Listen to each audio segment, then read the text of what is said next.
আসসালামু আলাইকুম। সোহাগ ইলেকট্রনিক্স চ্যানেলের আরও একটি নতুন ভিডিওতে আপনাদের স্বাগতম। তো ভিউয়ার্স, আজকের ভিডিওটি হচ্ছে আপনার এই যে এখানে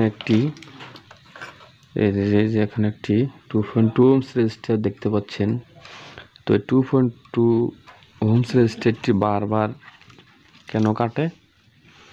তো ভিউয়ার্স, 2.2 ohms রেজিস্টার যখন কাটে তখন আপনার সাউন্ড থাকে কিন্তু পিকচার আসে না। তো আজকের মূলত টপিকটি হচ্ছে sound okay but no picture.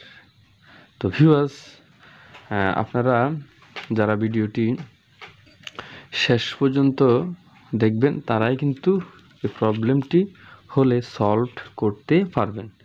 তো ভিউয়ার্স, এই যে এখানে 2.2 ohms রেজিস্টারটি দেখতে পাচ্ছেন, এই 2.2 ohms রেজিস্টারটি যখন এখান থেকে 110 ভোল্ট ফ্লাইব্যাক সেকশানে আসে, তো তখন কিন্তু আপনার ফ্লাইব্যাক সেকশনটি অন হয়। আর যখনই এই ফ্লাইব্যাক সেকশনটি অন হবে তখনই কিন্তু আপনার এখানে এই যে বেসবোর্ডটি দেখতে পাচ্ছেন, এই বেসবোর্ডের এখানে 180 ভোল্ট উঠে আসবে।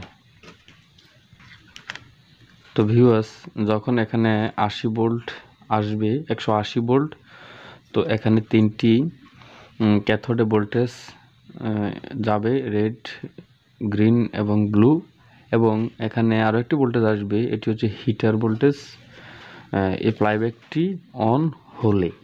তো ভিউয়ার্স, যখন এই ফ্লাইব্যাকটি অন হবে না, তো এটাকে আমরা বলি নো ইএসটি। আর যখনই নো ইএসটি হবে তখন আপনার এই যে সার্কিটের 110 ভোল্ট ভার্টিক্যালি সাপ্লাই এবং মেমোরি মেন এসি এবং সাউন্ড এসি সাপ্লাই কিন্তু ঠিকঠাক থাকে।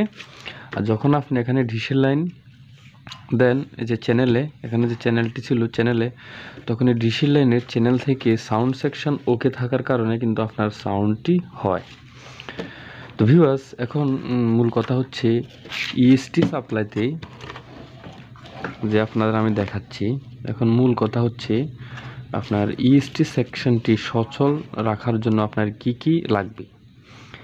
তো যেমন 1 নাম্বার, এখানে যে আপনার আউটপুট ট্রানজিস্টরটি রয়েছে, এই আউটপুট ট্রানজিস্টরটি অন করানোর জন্য এখানে একটি ড্রাইভার রয়েছে দেখতে পাচ্ছেন।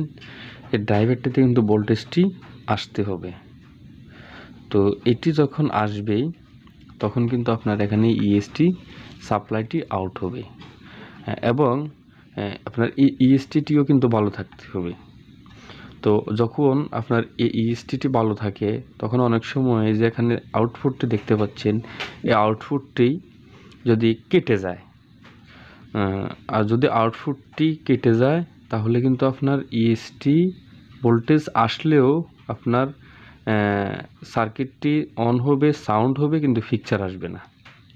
তো ভিউয়ার্স, আর যদি এই যে আউটপুটটি শর্ট হয় তখন কিন্তু আপনার ইএসটি সেকশনের সমস্ত ভোল্টেজটি কিন্তু ড্রপ হয়ে যাবে।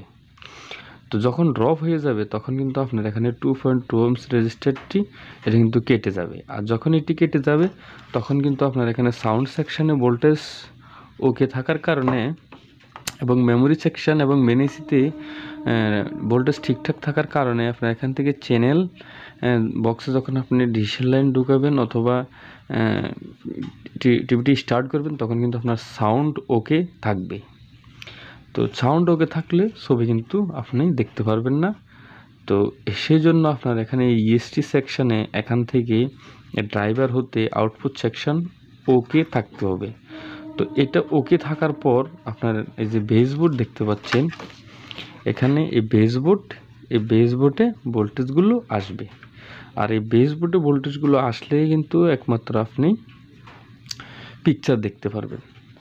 তো ভিউয়ার্স, এখানে বেসবোর্ডে আবার যদি আপনার ক্যাথোড ভোল্টেজগুলো আসে কিন্তু হিটার ভোল্টেজটি যদি না আসে তাহলেও কিন্তু আপনার এখানে আপনি আলো পাবেন না।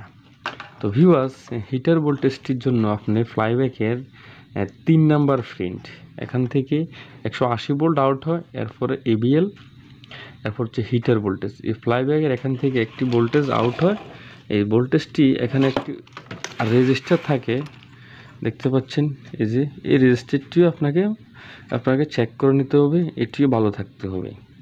তো ভিউয়ার্স, আশা করি আপনারা বুঝতে পেরেছেন আমি যে sound okay but no picture. তো এই ধরনের প্রবলেমে পড়লে আপনারা কোন কোন সেকশনগুলো দেখবেন। তো ভিডিওটি যারা শেষ পর্যন্ত দেখেছেন তাদেরকে অসংখ্য ধন্যবাদ।